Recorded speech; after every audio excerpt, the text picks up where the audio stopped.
नमस्कार, मैं डॉक्टर हर्षवर्धन पुरी। मैं एक सीनियर कंसल्टेंट थोरेसिक और लंग ट्रांसप्लांट सर्जन हूं मेदांता द मेडिसिटी गुरुग्राम में। तो आज जिन बीमारियों की हम बात करेंगे उनको हम कहते हैं पोस्ट ट्यूबरकुलर सीक्वेले, मतलब टीबी के बाद होने वाली फेफड़े की वो बीमारियां जिसमें आपको सर्जिकल इंटरवेंशन की जरूरत पड़ सकती है। कौन कौन सी होती हैं ये बीमारियां? बहुत कॉमनली मैंने समझाया है, एम्पाइमा, छाती में पस पड़ जाना, एस्परजिलोमा, इन कैविटीज में जो छाती में बन जाती हैं, फेफड़े में बन जाती हैं टीबी के कारण, इनमें एक फंगल बॉल बन जाना, ब्रोंकेक्टेसिस, फेफड़े का वो भाग जो क्षस्त हो गया है, खराब हो गया है टीबी की वजह से, उसका डिस्ट्रॉय हो जाना, डिस्ट्रॉयड लंग, पूरा का पूरा फेफड़ा ही खराब हो जाना टीबी की वजह से, ब्रोंकियल स्टेनोसिस, मतलब जो ये श्वास नलियां होती हैं फेफड़े की जो आगे लेफ्ट और राइट में डिवाइड करती हैं, इनका पिचक जाना पूरी तरह से और उस फेफड़े के नीचे के भाग का पूरी तरह से खराब हो जाना,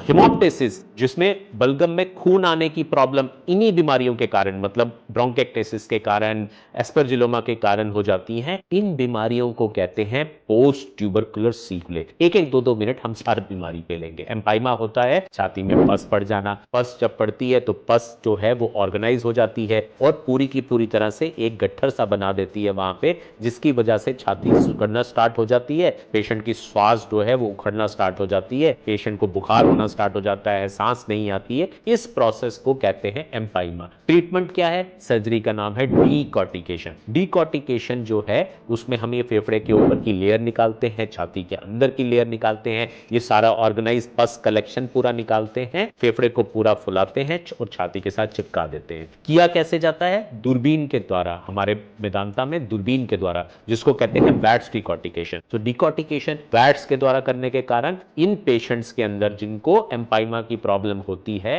वो बिल्कुल ठीक किया जा सकता है अगर वो टाइम से मेदांता में हमारे पास आ जाए। अगली बीमारी एस्परजिलोमा, फंगस का बॉल बन जाना, बॉल बनने की वजह से बार बार हिमोप्टेसिस या बलगम में खून आने की प्रॉब्लम होना। इसको ट्रीट किया जाता है कुछ केसेस में इनिशियली ब्रोंकियल आर्टरी एम्बोलाइजेशन करके और उसके बाद इनको एक एडवांस सर्जरी के लिए प्रिपेयर करके, जिसको कहते हैं सेगमेंटेक्टमी, लोबेक्टमी, न्यूमेनेक्टमी, मतलब उस भाग को निकाल देना लंग का जिसमें ये फंगस बॉल बना है। वेदांता में ये सर्जरीज कैसे होती हैं? रोबोटिक तरीके से, वैट्स के तरीके से, छोटे छोटे छेदों से, या मिनी थोरैकोटॉमी करके, बिल्कुल छोटी सी थोरैकोटॉमी करके, ओपन करके भी ये सर्जरीज हम करते हैं, जिसके कारण वैट्स होने के कारण, रोबोटिक होने के कारण, मिनी थोरैकोटॉमी होने के कारण ये पेशेंट्स जो हैं एस्परजिलोमा के बिल्कुल ठीक हो जाते हैं और अपनी दिनचर्या में वापस चले जाते हैं। कभी भी इनको उसके बाद हिमोप्टेसिस की प्रॉब्लम नहीं होती। तीसरी बीमारी ब्रोंकेक्टेसिस, बहुत कॉमन है, फेफड़े के वो भाग खराब हो जाना जो जहां पे टीबी हुई है। ब्रोंकेक्टेसिस और भी कई कारणों से होता है पर मोस्टली हम टीबी के पेशेंट्स पे कंसंट्रेट करेंगे। बार बार इंफेक्शन होना, ब्लड आना इन पेशेंट्स को, इनका भी वही ट्रीटमेंट होता है। कुछ इनिशियल केसेस के अंदर हम कराते हैं ब्रोंकियल आर्टरी एम्बोलाइजेशन, और जो एडवांस केसेस होते हैं जो उससे भी ट्रीट नहीं हो पाते, उन केसेस के अंदर हम